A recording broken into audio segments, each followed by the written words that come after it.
Hello बच्चों, last class में हम लोगों ने स्टडी किया था हाफ लाइफ और टी 75% के बीच में रिलेशनशिप। आज हम लोग डिराइव करेंगे relationship between T half and T 99%। एक बार मैं पूरी डेरिवेशन करा देती हूँ और उसके बाद में हम लोग एक शॉर्ट ट्रिक भी देखेंगे कि किस तरीके से आप ये फटाफट से निकाल सकते हो। तो मैं स्टार्टिंग कर रही हूँ टी 90% और टी हाफ से, देन 99%, 99.9% एंड 99.99%, ये सारे डिराइव करेंगे, ठीक है। तो ये एक one of the favourite question है सीबीएसई के अंदर। What is the formula of T half? तो हमने निकाला था t half is equal to 0.693 divided by k. This was our formula, right. और हमें पता था बाय यूजिंग द डेरिवेशन ये 0.693 कहाँ से आया था? तो बेटू ये आया था 0.30 इंटू 2.303, इसका मल्टीप्लीकेशन था ये वाला सम, ये वाला जो नंबर है वो, राइट। ओके, अब ना देखो टी 99% का मतलब क्या होता है, 90% का मतलब क्या होगा, राइट। देखो, मान लो आपके पास कोई रिएक्टेंट था आर और वो रिएक्टेंट कन्वर्ट हो रहा है किसी प्रोडक्ट पी के अंदर, चलेगा। मैंने बोला टी इज इक्वल टू 0। इस टाइमिंग के ऊपर इनिशियली आपके पास केवल रिएक्टेंट था, ठीक है। अगर केवल रिएक्टेंट था तो यहाँ पे मेरे पास रिएक्टेंट की कॉन्सेंट्रेशन क्या होगी, आर नॉट, और ये तो बना ही नहीं है तो ये क्या हो गया, 0। उसके बाद मैंने बोला कि t is equal to T 90% timing निकल चुका, राइट। इतना टाइम तो निकल गया। अब 90% का मतलब क्या होता है, 90% of reactant has been finish, it is converted into product, right. तो लेफ्ट ओवर कितना रह गया, 10% ना। तो ऐसे क्वेश्चन करने के दो अप्रोच हैं, या तो क्या करो इनिशियल कॉन्सेंट्रेशन को 100 मान लो, ठीक है। अगर इसको 100 मानोगे तो टी टाइमिंग के ऊपर आपके पास लेफ्ट ओवर कितना रह गया, 10, और ये कुछ अमाउंट बना होगा, लेट्स से x बना होगा, इसको 90 मत कर देना, है ना, ये ध्यान रखना। ओके, तो मैंने क्या बोला, t 90% का मतलब initially I have 100% of reactant, then 90% of the reactant has been converted into product and now only 10% is left. Okay, so what was the formula of integrated rate law? क्या formula था इसका, log base 10 r naught divided by rt is equal to kt divided by 2.303, यही था हमारा formula. अब मुझे बताओ, मुझे तो टी 90% चाहिए, राइट। क्या करूं, log base 10, इनिशियली कॉन्सेंट्रेशन कितना माना मैंने, 100 डिवाइडेड बाय बचा कितना, 10 is equal to k into T 90% divided by 2.303। यहां तक का क्लियर? ओके, 0 से 0 कैंसिल, मेरे पास बचा log base 10। बेटू log base 10 की वैल्यू क्या होती है, 1, राइट। तो ये लिखा मैंने 1 इंटू, इसको इधर शिफ्ट कर दूं, 2.303 divided by k is equal to T 90%, चलेगा, ठीक है। क्या मैं इसको इक्वेशन 1 के बाद में 2 नाम दे दूं? देखो इक्वेशन 1 असाइन नहीं किया था तो एक काम करते हैं, ये क्या हो गया हमारी इक्वेशन 1, डन। अब क्या करोगे, इक्वेशन 2 को इक्वेशन 1 से डिवाइड कर दीजिए, ठीक है। चलो करते हैं। इक्वेशन 1 में मेरे पास क्या था, टी हाफ, इक्वेशन 2 में मेरे पास क्या है, टी 90%। तो मैं क्या लिखूंगी, t 90% divided by t half is equal to what, 1 multiply by 2.303 divided by k divided by 0.30 into 2.303 divided by k. बेटो ये टर्म से ये टर्म चला गया तो मेरे पास में क्या बचेगा, बच्चे यहाँ पे बचेगा 1 बाई 0.30। क्या मैं इसको लिख सकती हूँ 10/3? भाई इसको 0.3 लिखा जा सकता है ना, तो 10/3, और 10/3 का सोल्यूशन क्या होता है, 3.33333, ये चलता रहेगा, राइट। तो क्या मैं इसको लिख दूं कि t 90% is equal to what, is equal to half life का 3.33 टाइम्स। आई होप ये डेरिवेशन सबको क्लियर हुई होगी, ठीक है। चलो, तो टी हाफ और टी 90% हो गया। अभी सेकंड रिलेशन लेंगे, कौन सा, टी हाफ एंड टी 99%। देखो टी हाफ तो ऑलरेडी हम लोगों ने लिख रखा है, इसको इक्वेशन 1 नाम दे दूं मैं। अब मुझे बताओ टी 90% का मतलब क्या होगा। जैसे मान लो कोई रिएक्शन स्टार्ट हुई थी, इनिशियली मैंने मान लिया मेरा जो रिएक्टेंट का कॉन्सेंट्रेशन था कितना था, 100, और उस टाइम पे प्रोडक्ट तो बना ही नहीं था तो ये कितना हो गया, 0। ओके, 99% का मतलब क्या हो गया कि अब मेरे पास में 99% तो फिनिश हो चुका, तो बचा कितना है, 1 ना। ओके, और ये कुछ अमाउंट बना होगा x। अगेन हमारे पास में रिएक्शन है, इंटीग्रेटेड रेट लॉ की इक्वेशन है, log base 10 r naught divided by rt is equal to 2.303 divided by, एक सेकेंड, ये होगा kt डिवाइडेड बाय 2.303, यही थी इक्वेशन हमारे पास में, राइट। अब ना टाइम कौन सा है, ये 99% वाला, डिवाइडेड बाय 2.303 चलेगा। ओके, लॉग बेस 10, बेटो इनिशियल कॉन्सेंट्रेशन कितना माना आपने 100 डिवाइडेड बाय क्या हो गया 10 is equal to KT 99% divided by what 2.303, इससे ये गया है ना। अच्छा ये तो 1 ही बचा था है ना, तो इसको चेंज करते हैं हम। कॉन्सेंट्रेशन कितना था 1 ही तो बचा है वहां पे, ये 10 के ये 90% के लिए हो जाता है अभी। ओके हाँ, लॉग बेस्ड 100 को क्या लिखोगे 10 का पावर 2, और आप लोगों को पता है अगर हम सॉल्व करें लॉग बेस 10 10 का पावर 2 तो 2 चला जाएगा आगे, 10 10 का वैल्यू क्या होता है 1, तो यहां से मैंने लिखा KT 99% डिवाइडेड बाय 2.303 चलेगा। बेटो इसकी वैल्यू क्या होगी 2 इंटू शिफ्ट करें 2.303 को यहाँ पे K को ले गए हम नीचे is equal to what T 99%, इतना चलेगा। इसको नाम दे दूं मैं इक्वेशन नंबर 2, डन। अब मुझे एक बात बताओ, अगर मैं क्या करूं इक्वेशन 2 को 1 से डिवाइड कर दूं, ठीक है कर सकते हैं, तो क्या बचेगा मेरे पास, देखो 2 में क्या था मेरे पास में T 99%, 1 में क्या है मेरे पास में T हाफ है ना। देखो इसमें क्या था 2 इंटू 2.303 डिवाइडेड बाई K, और T हाफ क्या था 0.30 इंटू 2.303 डिवाइडेड बाई K, ये टर्म से ये टर्म चला गया राइट। ओके अब क्या बचेगा हमारे पास में T 99% divided by T half is equal to 2 by 0.3 no, 0.3 को क्या लिख सकते हैं 10 बाय 3, तो पॉइंट हटा तो ऊपर क्या आ गया 10, ये क्या था 3.333, इसको अगर मल्टीप्लाई करूँ तो फाइनल आंसर क्या आएगा T 99% divided by T half is equal to what 6.66, इसका मतलब half life of first order reaction is 6.67 times of T 99%। 90% के लिए क्या आया था 3.33, इसके लिए क्या आ रहा है 6.66। अब ना लॉजिक देखना, आप ही फिर खुद से सॉल्व करोगे। देखो एक काम करें, अगर मुझे चाहिए किसके लिए 99.9 के लिए, तो यहीं से देखो चेंज करते हैं ना। अभी अगर मान लो मैं इसके बजाय आपको बोलूँ मुझे चाहिए 99% ना, तो ये चीज़ चेंज करेंगे हम, यहाँ पे चेंज करेंगे और इसको चेंज करेंगे और ये भी चेंज होगा है ना। ऐसे ही हम इसको और इसको एक बार चेंज करते हैं। अब देखो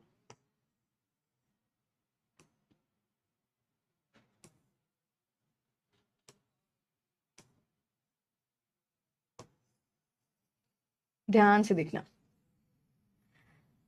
हाँ तो मैंने कहा मुझे निकालना है रिलेशनशिप बिटवीन T 99% और T हाफ के बीच में। बेटा T 99.9% का मतलब क्या होता है, रिएक्शन 99.9% तो फिनिश हो चुकी, तो अब मेरे पास में रिएक्टेंट कितना बचा है, लेफ्ट ओवर रह गया इस बार 0.1, तो मेरे पास में हाफ लाइफ की इक्वेशन ऑलरेडी ये थी। अब मैं क्या करूँ, ये वाली किसकी हो गई integrated rate law for first order reaction, initial कितना माना था 100 ना, उसके बाद में बचा कितना मेरे पास में 0.1, पॉइंट हटाएंगे तो ऊपर क्या आएगा 1000 को क्या लिखोगे 10 का पावर 3, लॉग बेस 10 a का पावर n, सोल्यूशन क्या होगा n आएगा आगे, तो ये 3 आ गया यहाँ पर आगे राइट। ये क्या हो गई थी हमारी इक्वेशन नंबर 2, इसी को तो नाम दिया था हमने, और ये क्या थी बेटा T 99.9%, ये भी क्या थी T 99.9%, ये भी क्या है T 99.9% राइट, ये ली है मैंने। अब मैंने क्या किया इक्वेशन 2 को किससे डिवाइड कर दिया 1 से, इस बार 2 की जगह यहाँ पे क्या आएगा 3 राइट। ओके तो यहाँ पे भी क्या किया जाए 3, बेटू 10/3 क्या आया था 3.33, तो उसका मल्टीप्लिकेशन क्या आएगा बताओ 9.9999 यही तो आएगा। और क्या मैं इसको ऐसे लिख दूं कि T 99.9% is equal to 9.99 times of half life. क्या 9.99 को हम लोग राउंड ऑफ करके 10 टाइम्स लिख सकते हैं, तो यहाँ से हमारा फाइनल आंसर क्या बनेगा कि T 99.9% is 10 times of half life. यहाँ से CBSE ने PYQ पूछा हुआ है, ये ध्यान रखना। आई होप यहाँ तक का सबको क्लियर हुआ होगा।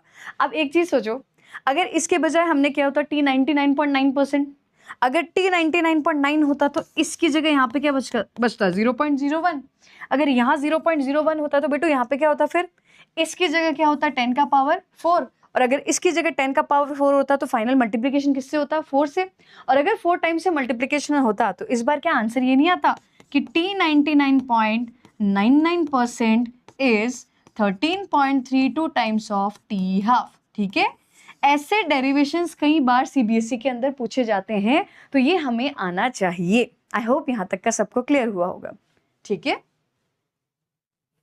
तो हम लोगों ने रिलेशनशिप निकाल लिया किस किस के बीच में, टी हाफ और टी 90%, टी हाफ और टी 99%, टी हाफ और टी 99.9% और टी हाफ और टी 99.99%। ठीक है, अब अगर समरी बनाए हम फटाफट से ताकि इसको आराम से याद कर सके, तो उसके लिए एक टेबल बना लेते। देखो मेरे पास में क्या क्या था, मेरे पास में रिलेशनशिप था किस किस के बीच में बेटा, रिलेशनशिप था हमारा टी हाफ और टी 99% की 90% के बीच में, और किसके बारे में पढ़ा था, टी हाफ एंड टी 99.9% के बीच में, और क्या पढ़ा था, टी हाफ और टी 99.9% के बीच में, और किसके बीच में था, टी हाफ और टी 99.99%। एक स्टार्टिंग में हमने डेरिवेशन की थी किसकी, टी हाफ एंड टी 75% के बीच में, राइट। अब अगर हम इनको लिखें और एक साथ इनको अगर हमें लर्न करना हो तो क्या करेंगे, देखिए टी 90% के लिए क्या आया था हमारा कि T 90% was 3.33 times of T half. इतना क्लियर, ओके। अब एक काम करो, इसको डबल कर दो, तो इसका डबल कितना होगा, टी 99% इज इक्वल टू 3.33 का डबल 6.66, ये आ गया। ठीक है, इसी का डबल करते जाना है ना, इंटू 2। ओके, अब एक काम करो, इसका ट्रिपल करो, 3.33 का कितना आएगा, तो T 99.9% is equal to what, 9.99%, 99 times of T half. तो यहाँ पे मैंने क्या किया, इसका मल्टीप्लाई किया 3 टाइम्स से, राइट। अब एक काम करेंगे, इसको 4 टाइम्स कर दें, तो यहाँ से मुझे क्या मिलेगा, T 99.99% is equal to 13.32 times of T half. अब ना बताए, अगर आपको लॉजिक क्लियर हुआ तो आप क्या करोगे, मुझे इजीली बता सकते हो टी 99.999% के लिए क्या रिलेशन होगा, राइट। और ये तो हमें लर्न करना ही है, ये क्या होता है, T 75% is equal to what, twice of T half. I hope यहाँ तक का सबको क्लियर हुआ होगा।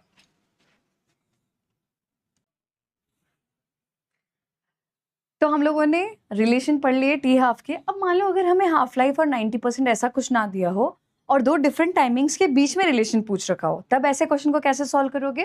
तो बेटा ऐसे क्वेश्चन को सॉल्व करने के लिए हम ये करेंगे कि लेट्स से मेरे पास में क्या था, एक रिएक्टेंट कन्वर्ट हो रहा था प्रोडक्ट के अंदर। अब मान लो पहले क्या हुआ, T is equal to 0 timing था, इस टाइमिंग के ऊपर इनिशियली कॉन्सेंट्रेशन कितना था, R0। ठीक है, अच्छा हम क्या करते हैं याद है, R0 को हमने 100 अज्यूम किया था, राइट। और ये कितना था, ये तो बना ही नहीं ना स्टार्टिंग के अंदर, तो ये कितना हो गया, 0। अब हम ना, मैंने बोला आपको t is equal to TX% कोई टाइम निकला होगा, ठीक है। मान लो कुछ भी हो सकता है x%। अब x% का मतलब क्या हो गया कि बचा कितना होगा, 100 माइनस x, और ये लेट्स से मान लो कुछ बन गया होगा ऐसा z, मान लो इसको मैंने z मान लिया, चलेगा ना, क्योंकि x नहीं मान रही हूँ मैं इसको, ठीक है। ओके, एक और चीज मान लो कि मान लो कोई टाइमिंग होगा दूसरा ty%, ठीक है। उस टाइम पे क्या हुआ होगा, 100 में से y निकल गया होगा, तो मान लो ये आपका बना होगा कुछ a। इतना क्लियर हो गया, मैंने अज्यूम किया मेरे पास में 3 टाइमिंग्स हैं, इनिशियली 100 था, उसके बाद में कुछ x% निकल गया, और उसके बाद में क्या हुआ, कुछ y% निकल गया। अब ना एक काम करो, इनके लिए इंटीग्रेटेड रेट लॉ बनाते हैं। कैसे बनाएंगे, देखो log बेस 10 पहले स्टार्टिंग वाले के लिए बनाओ। यहाँ पे क्या है मेरे पास में, 100 इनिशियल कॉन्सेंट्रेशन डिवाइडेड बाय क्या होगा, 100 minus x is equal to what, KT x% divided by 2.303, चलेगा। ओके, इसके बाद में देखो दूसरा वाला बनाए तो log base 10 100 divided by 100 minus y is equal to what, KT y% divided by 2.303, चलेगा। इसको नाम दे दूं मैं इक्वेशन नंबर 1 और इसको नाम दे दिया इक्वेशन नंबर 2। चलिए अब एक काम करते हैं, इक्वेशन 1 को 2 से डिवाइड करेंगे, ठीक है। 1 को 2 से डिवाइड कर देते हैं, तो हमें क्या मिलेगा, देखिए तो log बेस 10 बेटू क्या था मेरे पास में, 100 divided by 100 minus x divided by log base 10 100 upon 100 minus y is equal to what, KT x% divided by 2.303 divided by KT y% divided by 2.303। बेटू ये टर्म से ये टर्म चला गया, राइट। अब ना देखो हमने लिखा क्या आया था, log base 10 100 divided by 100 minus x divided by log base 10 100 divided by 100 minus y is equal to what, TX% divided by TY%। बेटो इसको बोला जाएगा रिलेशनशिप बिटवीन 2 डिफरेंट टाइमिंग्स, ठीक है, कि 2 डिफरेंट टाइमिंग्स के बीच में क्या रिलेशन होगा। आई होप यहाँ तक का सबको क्लियर हुआ होगा। देखो कभी कभी ना बुक्स के अंदर इसी फॉर्मूला को ऐसे भी लिखा जाता है, हमने याद है इसको इनिशियल कॉन्सेंट्रेशन माना था, तो इनिशियल को A0 मान लूं मैं, है ना, और उसके बाद में किसी T1 टाइमिंग के ऊपर कुछ कॉन्सेंट्रेशन रहा होगा ऐसे, ठीक है, log बेस 10 यहाँ पे क्या हो गया, मान लो वही इनिशियल कॉन्सेंट्रेशन A0 और फिर T2 टाइमिंग के ऊपर मेरा कॉन्सेंट्रेशन बचा होगा, तो यहाँ पे लिखा जाएगा T1 timing divided by T2 timing. इस तरीके से बुक्स के अंदर ये वाला फॉर्मूला भी लिखा जाता है, इसको बोला जाएगा relationship between two different timings in first order kinetics. I hope यहाँ तक का सबको क्लियर हुआ होगा, ठीक है। तो हम लोगों ने ये रिलेशनशिप देख लिया ना। अब कई बार सीबीएसई में क्वेश्चन पूछा जाता है कि T90% और T99% के बीच में रिलेशन निकाल दो, T99.9% और 90% के बीच में रिलेशन निकाल दो। अब देखो अगेन फिर से मैं आप लोगों को इसके बारे में क्या करूंगी, एक चीज ये बताती हूँ कि डिराइव कैसे करेंगे, और डेरिवेशन के बाद में मैं एक ऐसा तरीका बताऊंगी कि आप बस सेकंड्स में इन क्वेश्चंस को सॉल्व करोगे, ठीक है, ट्रस्ट मी। देखो ध्यान से देखना, मान लो मुझे बोला मुझे रिलेशन निकालना है बिटवीन T90% एंड T99%, है ना। अब मुझे एक बात बताओ, अभी तक आप लोग इतना समझ गए होंगे कि T90% का मतलब क्या होता है, इनिशियल कॉन्सेंट्रेशन जो थी और उसमें से क्या हुआ 90% तो फिनिश हो चुका, तो बच्चे कितनी मेरे पास में 10%, राइट। अभी हमने एक फॉर्मूला लिखा था relationship between two different timings ना, तो क्या करूं यहाँ पे लिखूं क्या मैं, देखो log बेस 10 इसके बीच में निकालना है, तो इनिशियल क्या मानी 100 में से कितना जाएगा बेटू 90 divided by log base 10 100 divided by what 100 minus 99 is equal to T90% divided by T99%। लिखा जा सकता है, बताओ 100 में से 90 गया तो क्या बचेगा 10 से 100 कटेगा तो क्या बचेगा आपके पास में log base 10, right, divided by यहाँ पे क्या रहा आपके पास में 100 डिवाइड बाय 1 यानी कि log बेस 10 का पावर 2, ऐसा ही तो होगा, is equal to what T90% divided by T99.9%, ना T90% ही तो कर रहे हैं अभी।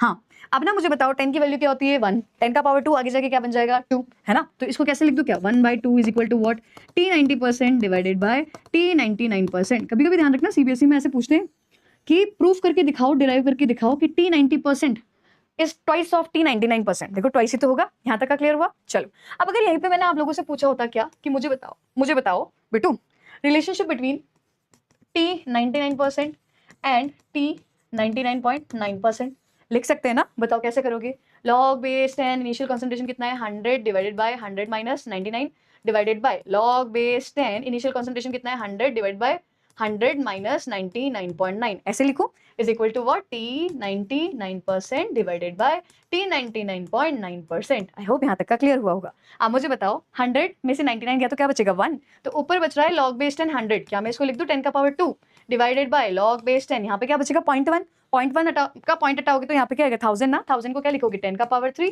इज इक्वल टू T99%,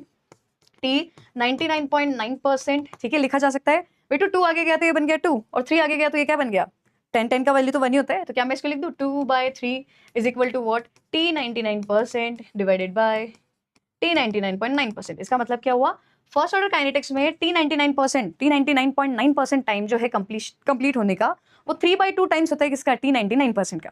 इतना क्लियर हुआ, ठीक है। चलो अब ना आप लोगों को क्या करना है, होमवर्क में एक बार ट्राई करना है T99.9% और T99.99%, ठीक है। चलो अब ना देखो डेरिवेशन के बाद में एक बहुत बढ़िया चीज समझना, क्या होगा, आपने बोला था T90% ना, और डिवाइडेड बाय क्या आया था T99.9%, 99% ना, यही क्या था T90% और T99% के बीच में जब हमने रिलेशन निकाला था तो आपको पता है यहाँ पे आंसर क्या आया था 1/2, ठीक है, ओके। चलो T99% और T99.9% के बीच में जब हमने रिलेशन निकाला था तो क्या आया था आंसर 2/3, ऐसा ही तो हुआ था, ठीक है, ओके। जब आप लोगों ने क्या किया T99.9% और T99.99% के बीच में रिलेशन निकाला तो आंसर क्या आया था 3/4। आई होप यहाँ तक का सबको क्लियर था, ठीक है। आप मुझे एक चीज अच्छे से नोटिस करके बताओगे कि आपको यहाँ दिखाई दे रहा है T90% में कितने 9 है 1 ना, और T99% में कितने 9 है 2, यहाँ पे आंसर क्या आ रहा है 1/2, देखा। एक और चीज देखो T99% में कितने 2 थे कितने 9 थे 2, और T99.9% में कितने थे 3, यहाँ पे आंसर देखना क्या 2/3 आ रहा है, ओके। अब ध्यान ना देखो फिर से T99.9% और T99.99%, यहाँ पे क्या है 3/4, 9 कितने हैं यहाँ पे 3, यहाँ पे 9 कितने हैं 4, यहाँ पे आंसर क्या आ रहा है 3/4, दिख रहा है क्या। तो क्या आप मुझे कमेंट सेक्शन में बता सकते हो कि T99.99% और T99.999% के बीच में क्या रिलेशन होगा। आई होप यहाँ तक का सबको क्लियर हुआ होगा, ठीक है। चलो